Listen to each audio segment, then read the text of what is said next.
Hello, hi everyone. Hello, I hope you're doing well. I would love to welcome you all to the KVIFF Talents presentation. My name is Alyssa Dillard and I will be the moderator tonight.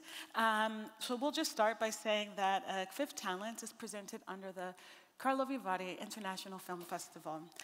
It's dedicated to supporting bold and dynamic approaches in cinema and other audiovisual works in Czech Republic and Slovakia.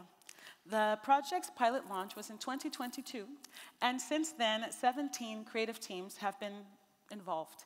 KVIFF Talents comprises of two sections, so we have a feature pool and a creative pool.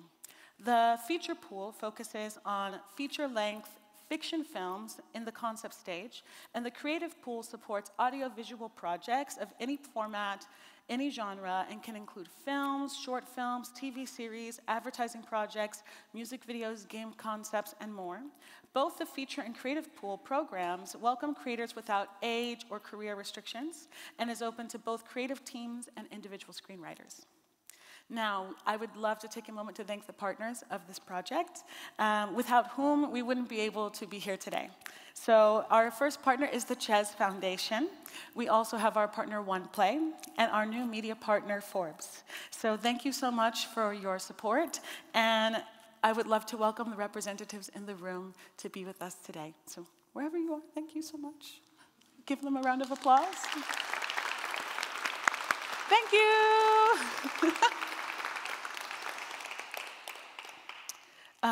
So, if there's a project that you really like or someone you would like to speak to, there is an opportunity to have a one-on-one meeting tomorrow from 10 to 11. You can use bookio.com to make this reservation. It was in your online industry bag, and I believe, yes, the QR code is right here, so you can also take a photo of it or scan it and use it throughout the presentation. We will also present it slightly later. This year, we have a slightly different setup. We have a special guest. So, we have a special guest that's coming from Hungary. This is a project, one international project, A Siege, by director István Kovács, a feature-length adaptation of his short film of the same name, which won a student Oscar in 2018. This project was selected as one of the two best treatments from the Cine Collegium Budapest program, the Hungarian equivalent of KVIFF Talents. This initiative was created under the umbrella of the Budapest International Film Festival and is aiming to support independent Hungarian cinema through community funding without relying on state subsidies. Out of the 200 projects that were submitted in the Czech and Slovak projects, we selected 6 projects, 3 feature film concepts, and 3 series concepts. In addition to presenting today, the selected creators will receive financial support for script writing, mentoring, and the opportunity to create proof-of-concept videos.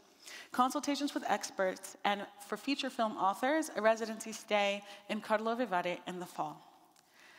For each presented project tonight, we're going to have an AV spot that we've prepared for you. The first part is going to show previous works of the author or authors, and the second part is dedicated to references related to the presented project. So, are you ready to get started? I hope so. Excellent. Me too. So I want to invite our first projects up. We're going to start with the feature pool. So can I please invite the teams of Spirit Moose and Burnout to the stage?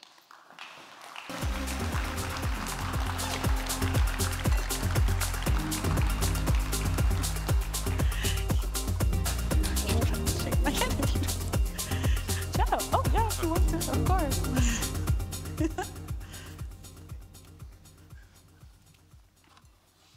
All right, so our first project we're going to look at is Spirit Moose. We have our team here, and we will show the AV presentation above.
Hello, my name is Tomáš Klein. I'm writer-director of the project, and I'm here with Tomáš Michalek, producer. We did also Sensitive Person together. We premiered here 2 years ago. And we have on board also Barbora Námerová, experienced writer. Maybe I would like to start with, as you maybe have seen, all of my movies are kind of an adventure.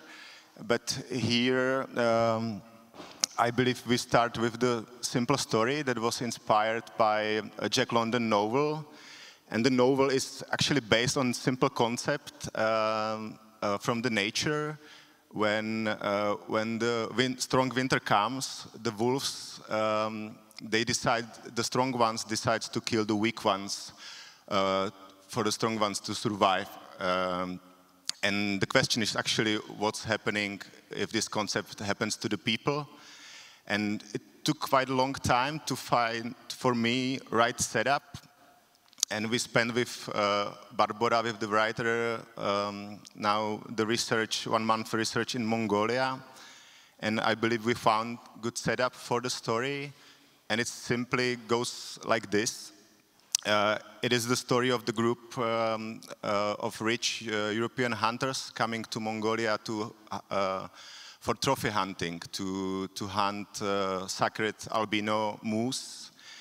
And it is the story of Victoria, and she is there with her brother and a father who is a successful businessman, and he's actually raising his children through this trophy hunting to show them that the world is a place to conquer, not to empathize with.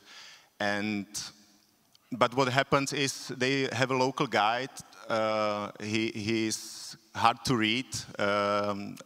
He is a drinker, and he doesn't belong to the natives, and he is not that friendly even with these Europeans, and they don't know if he is cheating them or not, because they cannot find any animals they are searching for, and he just keeps saying them that the strong winter comes, and probably they will have to go back before the snow comes. And especially Victoria, she pushes, she wants to show her father that she's capable of going through some adventure. And the first twist which comes is that the winter comes and they are cut off by snow from the civilization.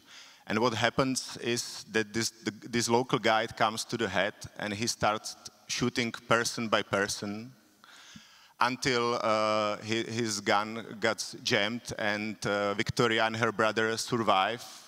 Her father is dead with his friends, and they are able to tie this guide. And here the survival thriller begins.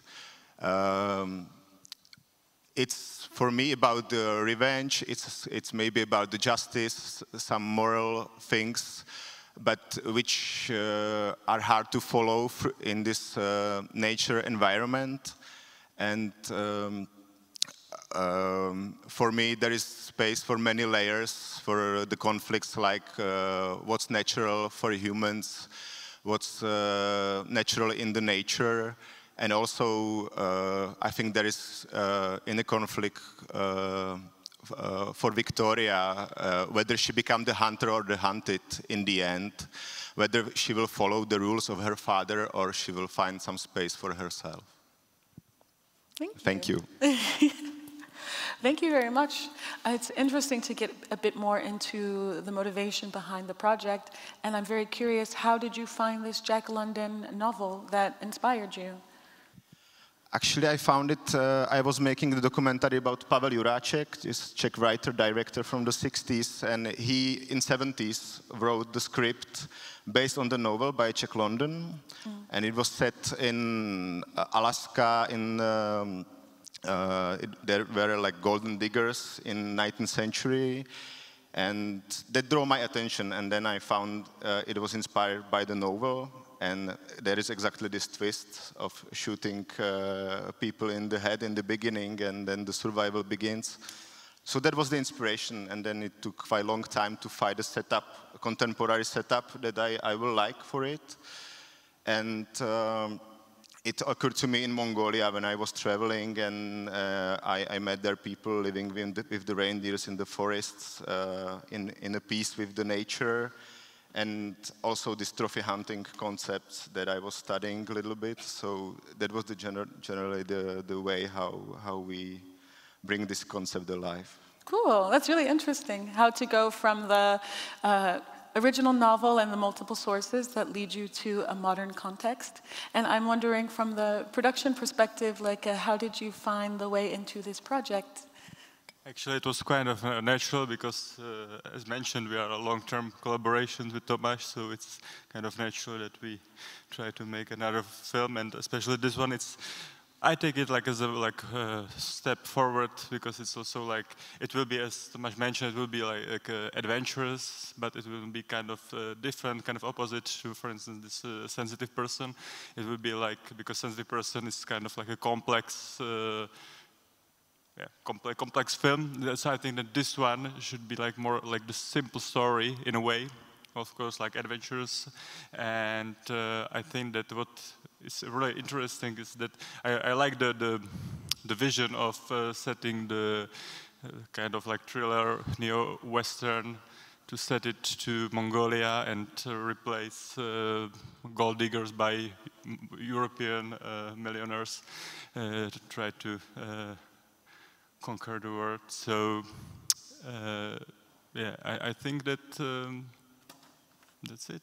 Oh, so you're kind of taking this neo-survivalist drama and using the previous work. I know you're also both named Tomáš, so you have this. And also, what's connection. fascinating, because we are still discussing that maybe we are thinking that it can be like shot in English naturally, because it's like that, like people from Europe are going to Mongolia and they need to speak somehow. So it's also like opens new doors. And yeah.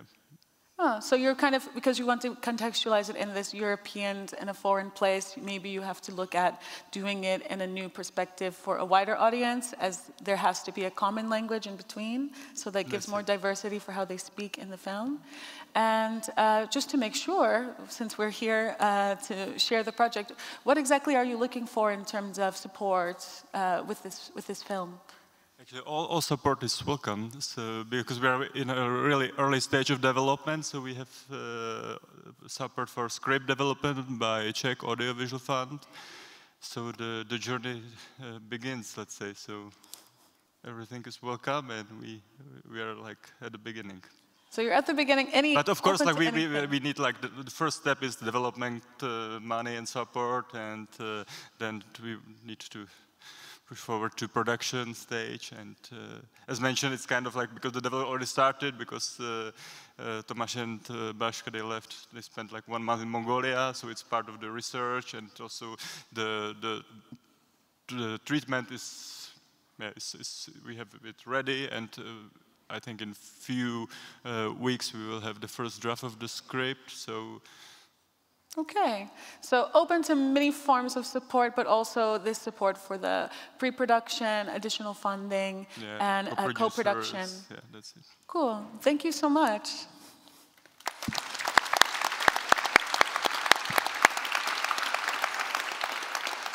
So now we will journey from the chilly world of Mongolia to the modern world of Prague with the project Burnout. I won't say too much, but you can watch it above.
Hello, my name is Greta Stoklas. I'm the director of the project Burnout.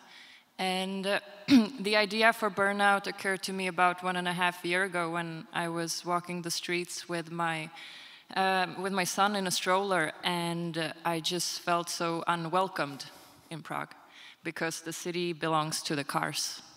And I got pretty angry, and I started writing a script about how angry I am about cars. And my partner told me that I should read a book called Burnout by a Czech author by the name Petr Šesták. And when I read it, I was amazed because I thought it was a brilliant book, and it was so much better than my script. But it was tackling the same topics. So I contacted the author, or I Googled him, and then I found out that he actually goes to the same choir as me since the past 2 months, but I didn't know he was a writer. So I felt that there is another sign that I really should make this film. And when I contacted him, he told me that there was a producer already interested in the rights, which stressed me out a little bit. But when I found out it was Marek, who's a great producer, and I've worked with him before, and he was looking for a director, it was another way the universe was telling us that this film really should happen. And basically, the story is about Krzysztof, a food delivery boy, he's almost 40, but he's something society would call a loser. Though he's very smart, but he doesn't have a girlfriend, he doesn't have a family, he doesn't have any fixed job, no higher education, and he's stuck in this gig jobs.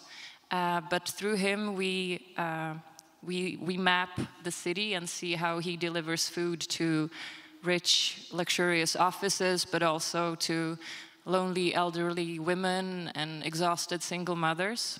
So he becomes like a guide through which we see all the inequalities of urban life in modern Europe. But we also follow him on his path when he actually decides to do something about it. So at first, through encounters, he starts to become more active, but then soon comes to the point when he feels like it's too late for slow change, and he radicalizes, which of course leads to a spiral of violence, and inevitably he crosses a line that he didn't want to cross. Hello.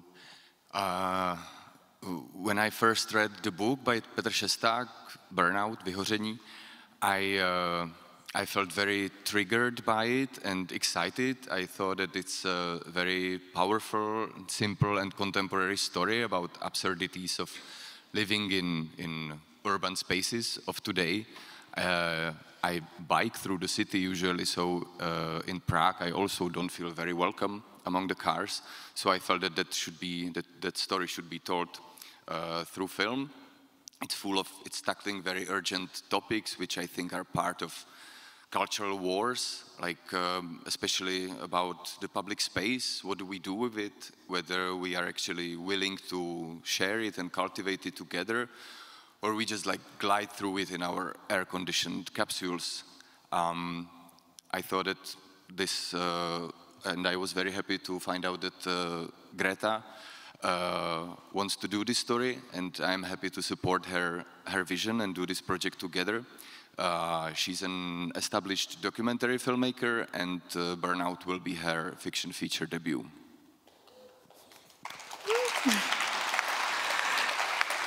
Thank you. I also occasionally bike through Prague, so I'm familiar with the reference point of this trying to get through the city and how inhospitable it feels. And I am really curious, since you're coming from documentary film, how will you approach this as your first fiction feature?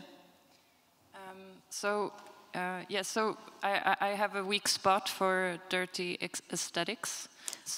And I kind of like guerrilla style filming, or I'm used to it. So that's somehow how I would like to make this film. And I feel that what I liked about the book is it's uncompromising. It's not diplomatic, it's angry, and I kind of want that to have this rawness in the film as well. So that's why we are inspired by Dogma 95, of course, and having like trying to have the authenticity. But then, of course, as maybe you could see in the references or how I could look, there is this Tesla going in space, and that's, for instance, the kind of intermezzos I would like to use, these documentary footage of the real Tesla Roadster Elon Musk put up a couple of years back, and have these as a contemplative parts when you can think about what kind of symbols we wish to send out to space about us. And yes, yeah, that's basically. So it's kind of highlighting how our priorities have gone from being people-centered to technology-centered, and how you can approach it from the ground and also from space at the same time. Yeah, a little bit. And also one thing I forgot to mention is that we would like to combine documentary and fiction. So, for instance, these scenes in the city could be pretty much authentic from the real critical mass bike rides or real road rages or whatever happens. Yeah.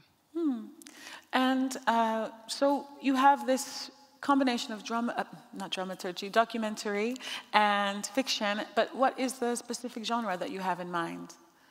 It's difficult to put it in a genre, but what we would like is that it's drama and it's serious and it has a point, but we really want to have humor in it. So it's also what I liked about the book and what I want to have in the film is that it pokes on everyone. It pokes at the car drivers, but also the champagne leftist artists living in Prague, the privileged ones who are having the activism as a hobby. So it just makes fun of everyone, or like makes fun, but it's critical, but it points at the right place. So that's something we want to have: humor, but a little bit bitter humor and drama. Yeah. Okay, and so now, just curious, what exactly would you like in terms of support, or what are you looking for? So we are in early development stage. We have a treatment, and so basically we are open to all kinds of partnerships. Greta is both Czech and Swedish citizen, so it will be natural for us to look for collaboration options in Sweden as well. But as I'm saying, we are open to everybody who is interested in joining us in making this angry film. Get angry with us. Yeah, if anyone's looking to get angry, you can join Burnout. Thank you so much for sharing your project with us.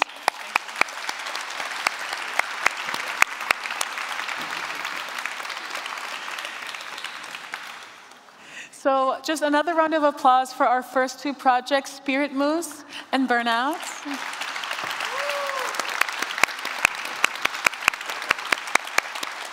Thank you so much. You can go back down for now. We've got some more features to share with you, and I'll call them up. So our first one is A Siege, our international feature. Come on down. And our second project is Nameless. Hello.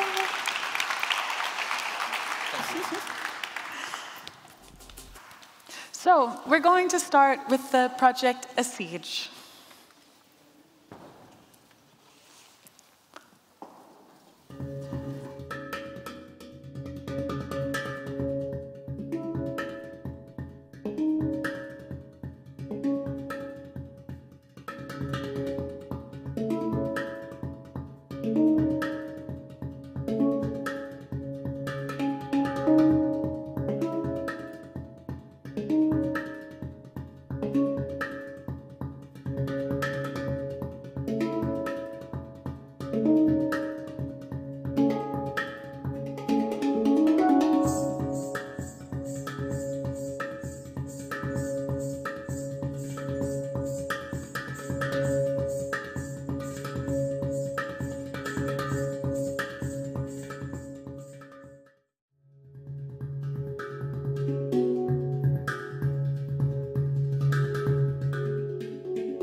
So, hey, hello. Hi. Hi.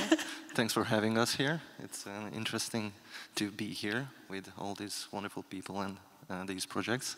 So my name is István Kovács, the director of A Siege, short and hopefully the feature as well.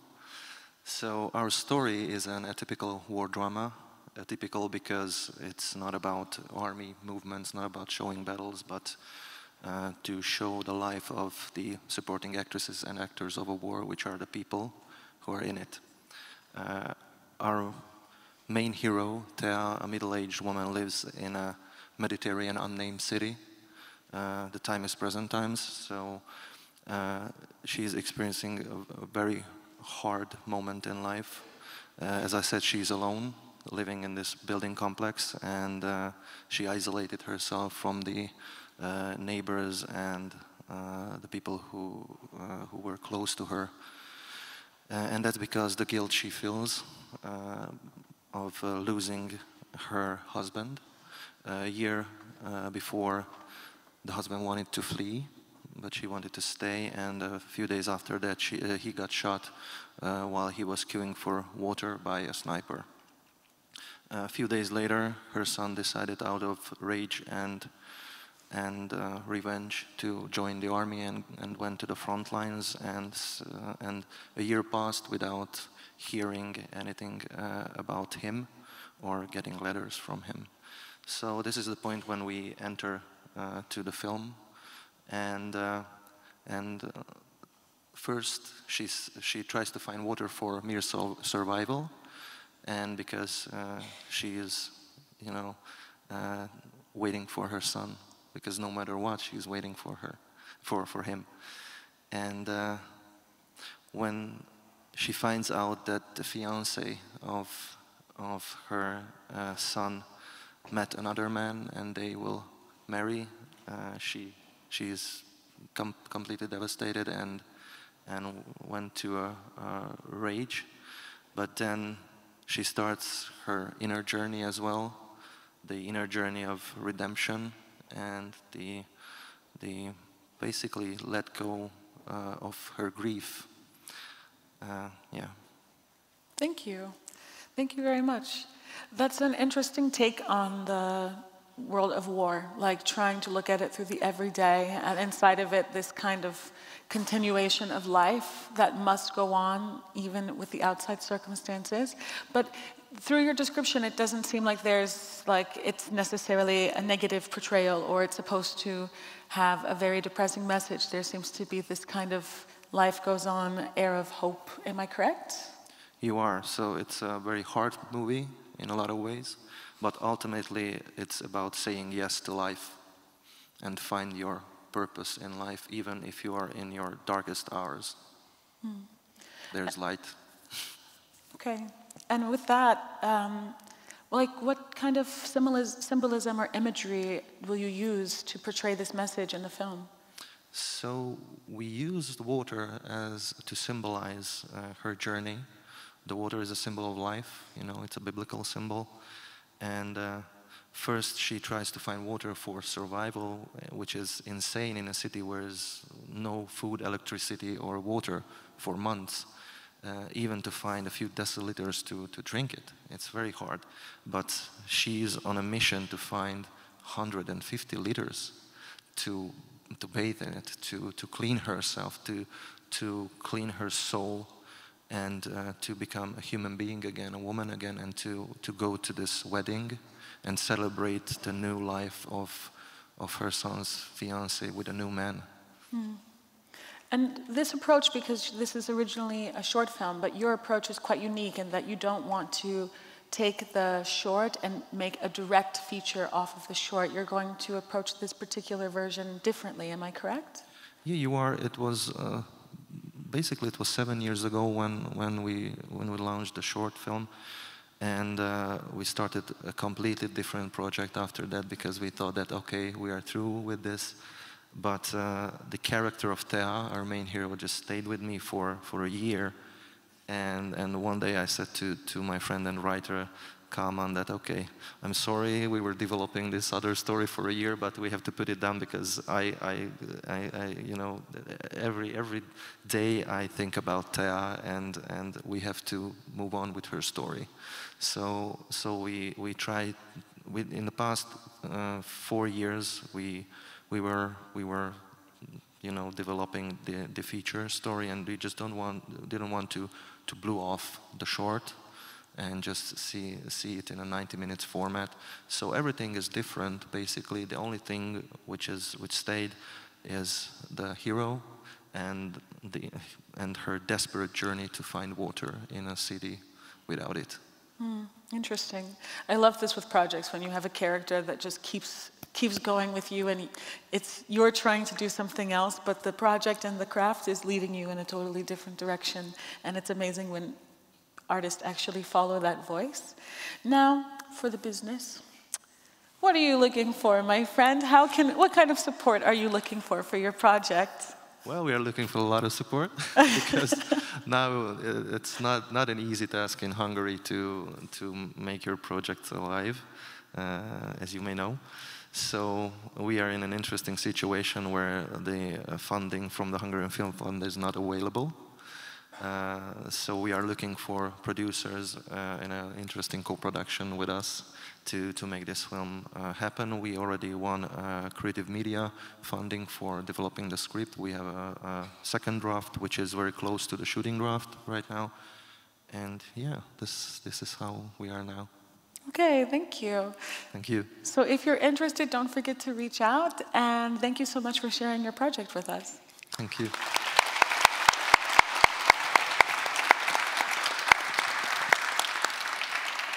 So now we will continue with our next feature, Nameless.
So Nameless is a project of my feature debut, and this is psychological science fiction drama with the main topic is motherhood, and the main impulse for this project became my own thoughts and fears about motherhood, and besides all my concerns, the biggest one is a question I don't have an answer, is would I be able to give my child this unconditional love? And I mean, unconditional love feels like such a huge expectation and pressure, and I'm not really sure if I would be able to fulfill such a huge expectation. But at the same time, I think this is exactly what I needed so much as a child, and I have a feeling that I didn't get enough love from my parents. So it's quite a big question for me, would I be able to give my child something which I needed so much as a kid? And this is the story of the main character, Eva. She lives in the near future, where more and more people decide not to have children. So that's why birth rates have dropped to an extreme low. But governments put the responsibility for the demographic crisis on individuals. Either you have a child or you have to pay high taxes to solve this problem. So reproduction becomes an obligation, a duty. But Eva cannot afford paying such high taxes, and hoping that maternal instinct will arrive, she and her husband, they decide to have a kid. But after giving birth, she feels empty and exhausted. She is overwhelmed by her inability to cope with motherhood, and the most terrifying thing, she doesn't feel love to her child at that moment. Facing these dark feelings and doubts and being afraid she might even hurt her child, she decides to leave and to abandon her child. And she moves to another country in which she creates a new identity, a childless woman. She keeps her past a secret, feeling guilty about that. But in this country, there is one more option for reproduction obligation. To fulfill it, you may take care of artificial wombs, which is available only in this country. And so Eva, who is pretending she is a childless, she has to fulfill her reproduction obligations, so she starts to work as a caretaker for artificial wombs. And through the contact with the childless, with a newborn from artificial wombs and other women and their ambivalent experiences from motherhood, Eva's guilt and shame grow and pull her back to her past. But here is a chance for her. She is looking after her colleague's daughter, a 4-year-old girl. And in this space, without this expectation and pressure, she suddenly feels that maternal love is awakening in her. And so this gives her a chance to understand that she is capable of love and she's not broken or defective after all. Thank you. Thank you very much. It's an interesting topic because a lot of times we discuss the concept of the birth crisis around environment or economics, but there's also this additional pressure when you are a woman of the emotional capacity to love or the emotional responsibility. And as I myself am also a woman who has a mom, I have many complicated memories with my own, as I think a lot of us do, and it's an interesting take, like how to address that and the pressures that can come from the emotional side of the side effects of a birth crisis. I wanted to ask you about your visual imagery for this project. How are you going to showcase that in the film? Yeah, I'm going to work with some symbols, and one of them is water. And for me personally, it's deeply connected with birth and cleansing, but also it's kind of a medium of memory. And Eva feels strangely drawn to water. She immerses herself into the sea, into a river, into a fountain. She kind of is looking for something in this contact with water. And through this contact with water and her body, she reconnects with her past, and this is a chance for her to re-experience her traumatic memories and to heal through this. And another symbol I'm going to use is Eva's breasts. She's tightening them by bandages to stop producing milk, because in this new country and kind of new life, she hides the fact that she is a mother. But it's not only a physical act of oppression, but also it's an act of suppressing her own complicated feelings, her pain and guilt and shame. But this is not a solution. As more we trying to hide these strong emotions, the more they grow and the more they hurt. Yeah. The more you hide them, the more they have to force their way out. Exactly. And so this is a very specific perspective of a project. It's a very feminine topic that affects not only women, but also men. And I love to see the intersectionality in the team, as we have this male producer who somehow is working on this project. Not against it, but I would love to see how you find the topic or how you relate to it and to Daria's work. Why me? In other words. Yeah, why you? Why you? It sounds like a basic existential question. Yeah, we were trying to figure out how to say like, why you, in many intellectual ways, and we came with this. Okay, let me put it this way. I'm also a parent, and my partner is also a filmmaker, and we are living in this constant conflict of interest, a dilemma that once you take care of your child, you start neglecting the creative work you are doing, and vice versa. Once you dive deep into the creative process, you start neglecting your child. So that's one of the layers I read also in the Nameless project. But to put it simply, on my previous project, I worked with the same editor Daria works. And back then I was already very impressed by the Oscar-nominated short animation film Daughter, made by Daria, where she developed this illusion of handheld, shaky camera movement, adding like a strange and very surprising element of authenticity and documentary-like element to a puppet animation, basically. So that was like very surprising to me. And then we had a chance to discuss the nearly finished second short film, Electra, where Daria combined like very personal, intimate story with, let's say, explosive audiovisual film language, which I liked. And I must admit that maybe I don't understand 100% of what's going on in Electra, but it gave me like a very physical experience. It's very intense. And Nameless feels like an extension of Daria's previous achievements. Again, blending like personal, maybe a little bit controversial story, and at the same time creating like a world, a mixture of reality and imagination. And I see it as a logical step in Daria's like artistic trajectory, that this should be like her first feature film, basically, yeah. Yeah, I think it's great to mention as well, this like working with an artist and understanding the journey of that particular artist process and the voice that they're developing with each project, and how despite certain topics you can find a way to relate with certain elements of the project and how to find a way to collaborate inside of that. Daria, will you still work with this hybrid style of imagery and visuals for the film?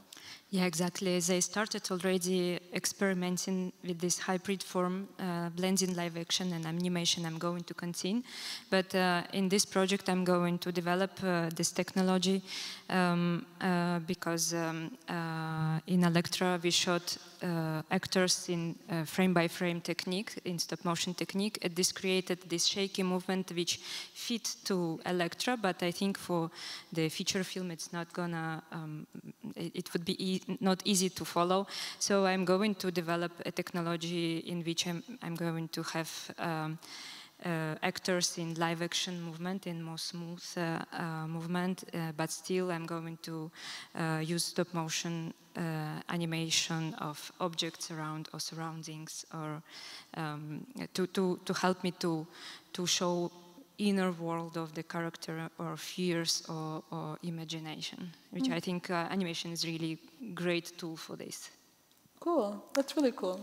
And so I must ask, like, so what exactly are you looking for in terms of support, collaboration with the project?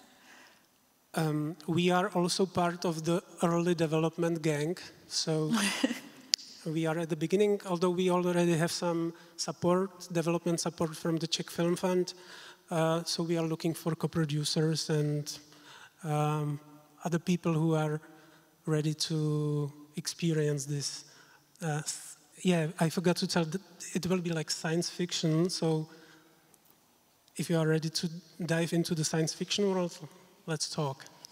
Yes, and if you're a fan of water, either project is available for collaboration in the science fiction or, I would say, how would you describe I'll ask you quickly, how would you describe yours as it's a war film, but it's from a different perspective? A drama. Okay, just to make sure, because I know you're going to ask later. Thank you so much, and please give a round of applause to Asij and Namor. Thank you. Thank you.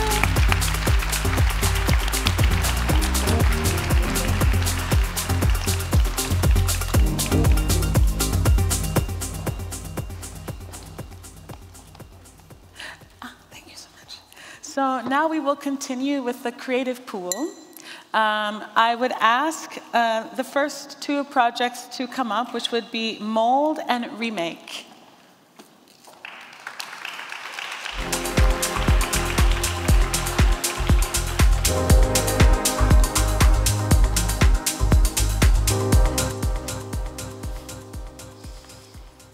So just a quick reminder, the creative pool is going to focus on short projects. We have two series here with two different perspectives, and we're going to start with Mold.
Hi, thank you.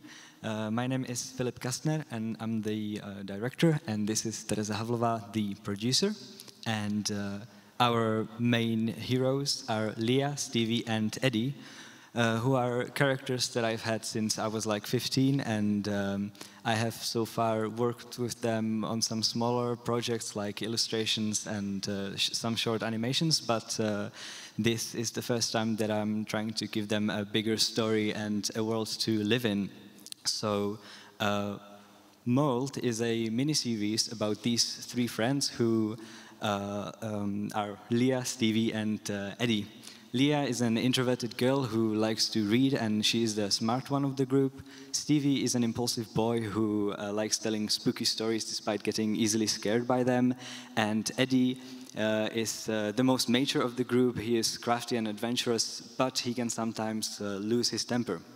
So these three children are neighbors in an old moldy tenement house. And they spend their summer just hanging out together and playing in the nearby forest.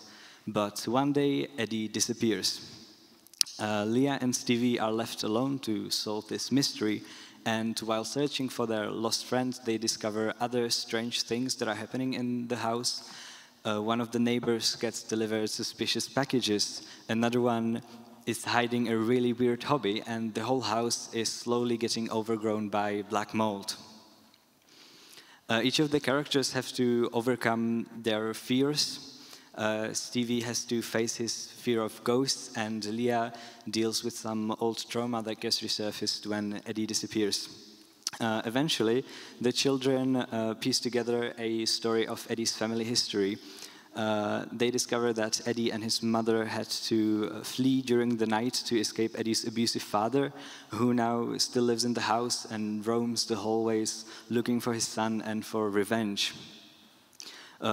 with the help of some other neighbors, Leah and Stevie have to search even deeper to find the long-forgotten moldy heart of the house, so that they can bring it to light. And only then can the mold be washed away. Only then can the trauma start healing. We will work with some dark and mystery elements that will stem from the abstract fears of our characters, like the fear of the dark or the paranormal. But the story is also about the healing and the journey the characters must take. The spooky visuals you could see in the video will be tempting for children who like to be scared and who might feel like they are watching something a bit forbidden, something they maybe shouldn't be watching. But the domestic violence, while as being a big theme, will never be shown explicitly. So the story is for children from the age of 8, but also a general audience. Thank you so much. Thank you. I think it's really important what you just said about the domestic violence not being shown on screen for children, but also it's very important to make these kinds of projects for kids to see and also families to be able to have it as a conversational point, or maybe for them to have something to watch that helps them understand a topic that's very difficult, not to hide it from people, but to create new outlets to explore and discuss. And you mentioned it a little bit in your description about mold. There's a lot of talking about mold, and I am curious, so just to make it a bit clearer, you mentioned something about the house and mold and something inside, and I'm guessing that's connected to the title as well? Yes, so the house is full of mold that just grows and grows no matter how often the cleaning lady scrubs the floors. And the mold is a metaphor for the trauma that kind of slowly poisons the atmosphere of the house. And the kids, they discover something very old that has been hidden in the basement and that has been rotting in there for many, many years. Kind of a metaphorical representation of a really bad event that happened long in the past, but has been kind of poisoning all of the people in the house. And so this is the heart of the mold that the mold grows out of, and they have to pull it out of the house and destroy it, and only then can the neighbors clean up the mold together. Okay. And what is the animation style and techniques that you're going to use for the project? We will try to stay as close as possible to the visual concept that you could see in the video. So we really want to maintain this kind of handmade feel and sketchiness of it. So we will be using drawn animation with combined with some 2D rigs to kind of make the process a bit more effective. Okay. And what are you looking for with the project? What phase is it in? We are in early development. We have a treatment and visual concept, and we are currently developing it as a 6-part series with each episode running approximately 22 minutes. And mold is being developed by my startup production company, Batch Film. It's like the coffee batch brew. And we have a collaboration with dynamické. And we are looking for a VOD platform who will join us as a co-producer already during the development, but we are also looking for a scriptwriter and partners for creative development. Fantastic. Thank you so much.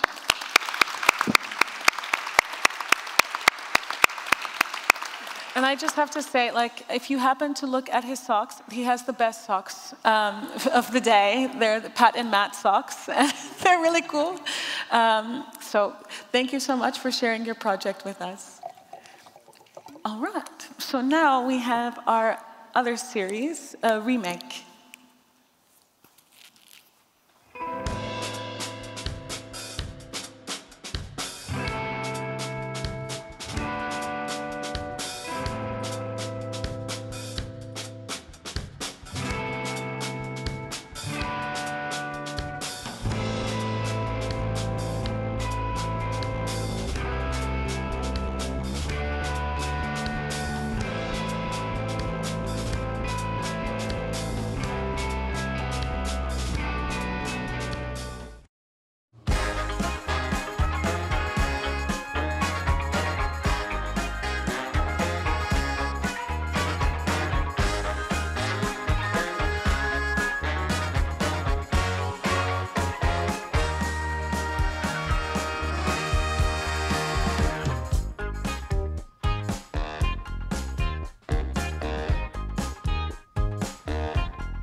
Thank you. Hello, my name is Daniel. I'm a producer of this show, and I'm here with wonderful director Kateřina and script editor Adela. Well, why remake? My own trigger is simple.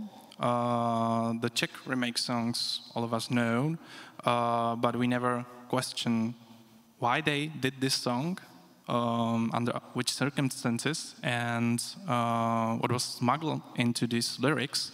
Example of this, I think most of you know ABBA's song Money, Money, Money. I think you all know. But the Czech version is a bit different. Lyrics are... Šlapej, šlapej, šlapej. Oh, yeah, šlapej, šlapej, šlapej. I think you can translate it like it's keep pedaling, keep pedaling, keep pedaling in English. So this is a Czech version of ABBA, a song, and these bizarre things around the remake songs in Czech Republic during the 70s and 80s was my own trigger why I would like to do this show. And maybe Kateřina can tell you something about it. Remake is a musical grotesque that draws us into the world of iconic cover version of Western hits, works in which the ideology of normalization was cleverly hidden. Remake will be very playful and visually strong for a young audience, but also for these who feel nostalgic. Thank you. Thank you very much. I have a very interesting perspective of this because once I heard Hallo by Jiří Korn at a pub and I was super confused. So I was also, even though I'm not Czech, I find so many things about this project very interesting. And I am also curious because there's a theatrical element. Like I know you also studied at DAMU, so you're coming from the theater perspective. And how will you approach that with the film? Or with the series, excuse me. Maybe I would like to start with something personal. When I first met Adela and Kateřina was during when they adapted the Beggars opera in DAMU. It was like a periodic masterpiece. I loved it. It was a musical also, and it was youthful, and also there were political satire in this play. I loved it, and that was the main reason why I asked Kateřina and Adela to join me to this project. So I would like to do these theatrical things in the movie world. Yeah. I like stylization in theater, which I would like to transfer to remake.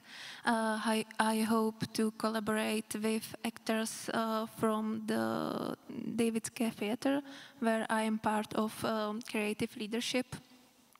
I believe this is the way to share the kind of humor that defines my work.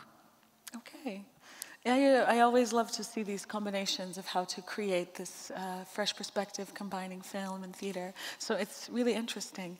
And because you have this topic about remaking music, and we're living in this world where we're trying to discuss a lot of things around authorship and perspectives, how are you approaching this topic in general? I'm a bit curious.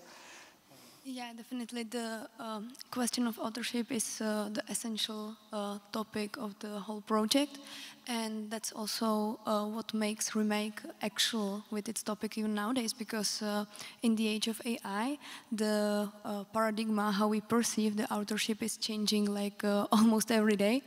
And connected to it also, as was already said here, in certain countries even nowadays, the manipulation of the art industry is appearing also, and that's another topic. And connected to both of these questions and topics like the authorship, it's connected even to the main topic or question for the youth who would be watching this series, like the young people, because the question how far we are willing to go to gain the money or career is present in the whole project, and is connected also to the question of authorship. Great, so it's taking something that's from the past, but also that people still remember to this day, and then recontextualizing it to a modern problem that feels relatable and nostalgic at the same time. A really interesting project. Thank you so much for sharing. I have one final question. So what are you looking for in terms of support and collaboration? Well, now we are in the early development stage, so we are looking for broadcasters or streamers. And if you would like to meet us and tell us your favorite Czech remake, we'd like to join and meet you outside. Thank you. Thank you very much.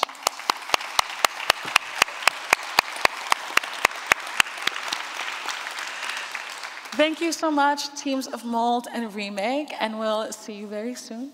And we have one final project, and we have a project titled Lost Boys, and we will have our lost boy join us now. So thank you so much for coming to the stage.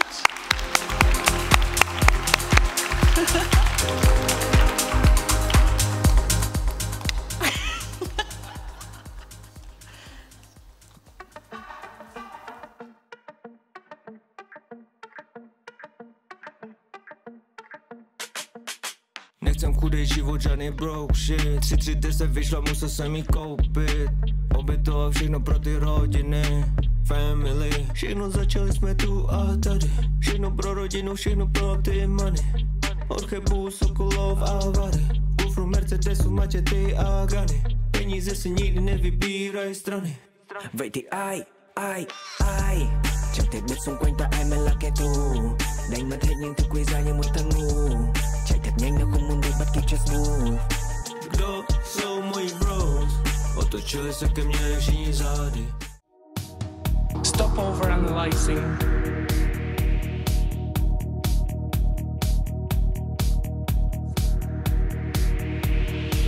Life is simple. If you don't like something, change it. If you don't like your job, quit. If you don't have enough time, stop watching TV. Life is simple.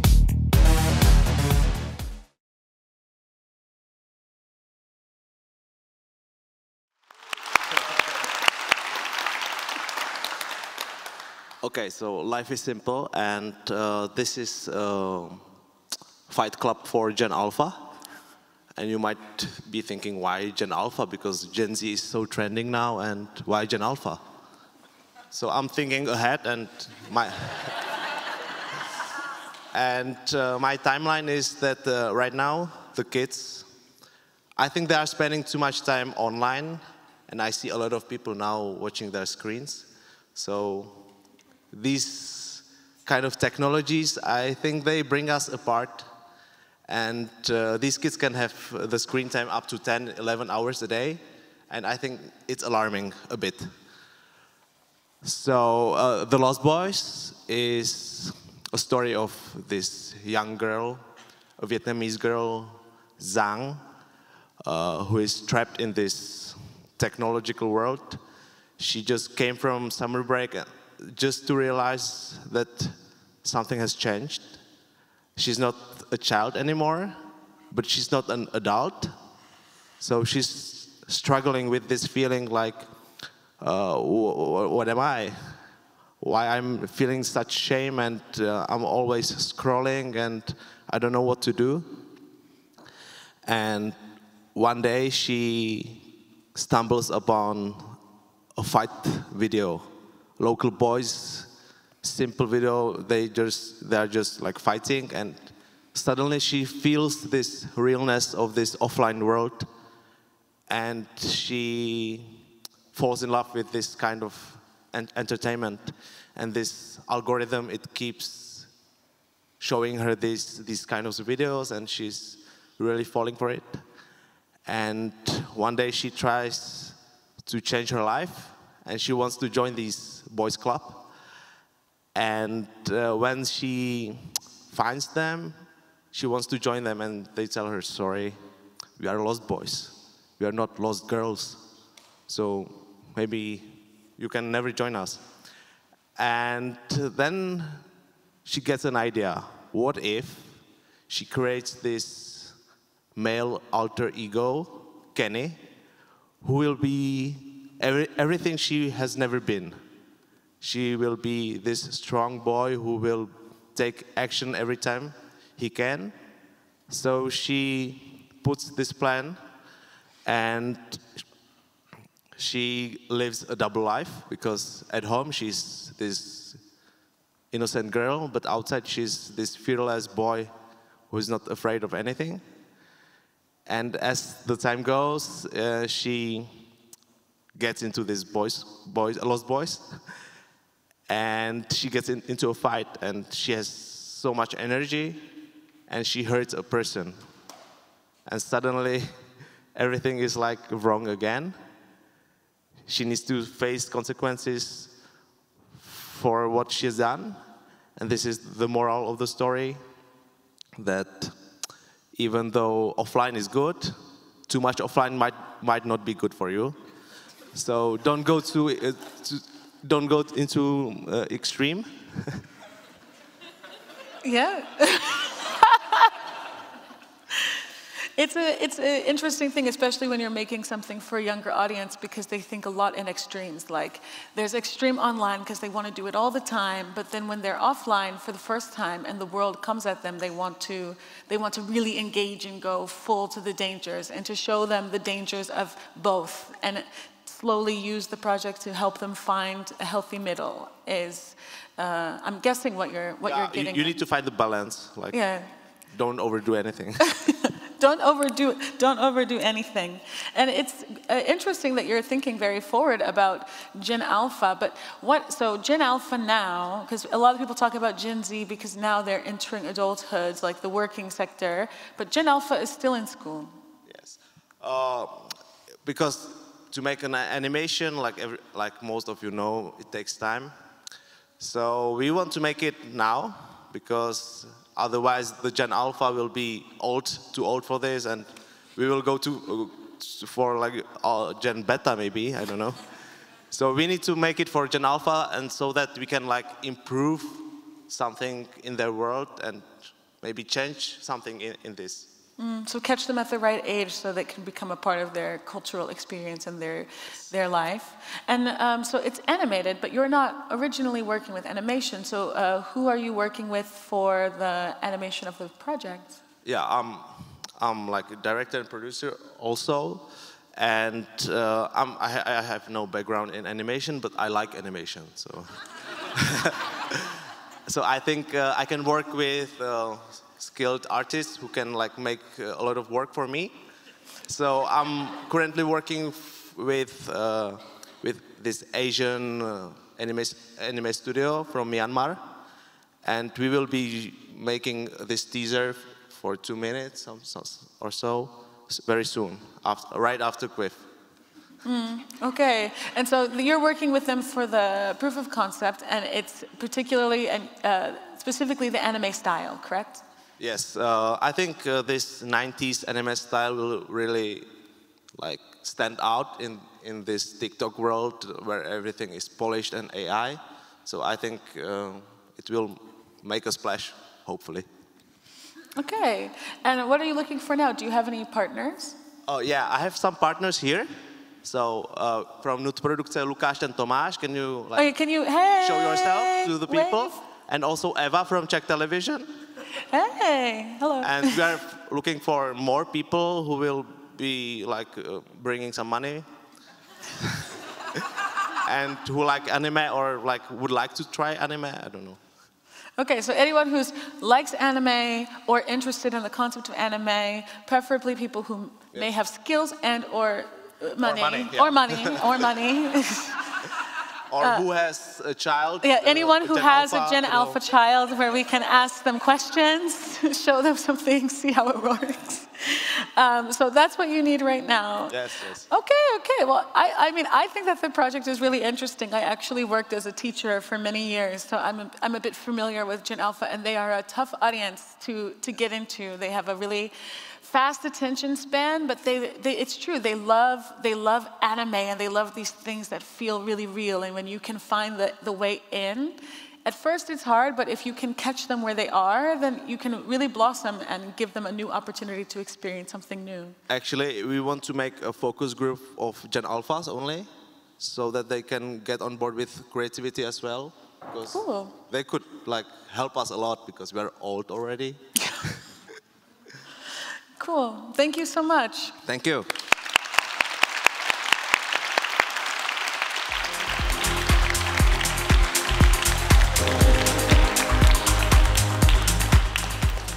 So thank you so much for powering through with us. We're going to have just under the stage, I see some of you need to go, but underneath we're going to have some drinks and a little anti-show mixer where you can talk to the different projects that have been involved, ask questions, or whatever else you would like.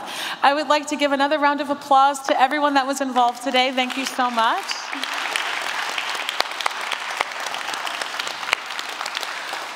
Once again, there is the Bookio so that you can book meetings tomorrow morning between 10 and 11 with whichever projects interested you. And I would ask all of the projects from KVIFF Talents to come on stage, please. We're going to take a picture so you can remember this forever. Come on, Tomashe. Okay. I don't know where the photographer is, so we can just go like this and then hope people take pictures of us.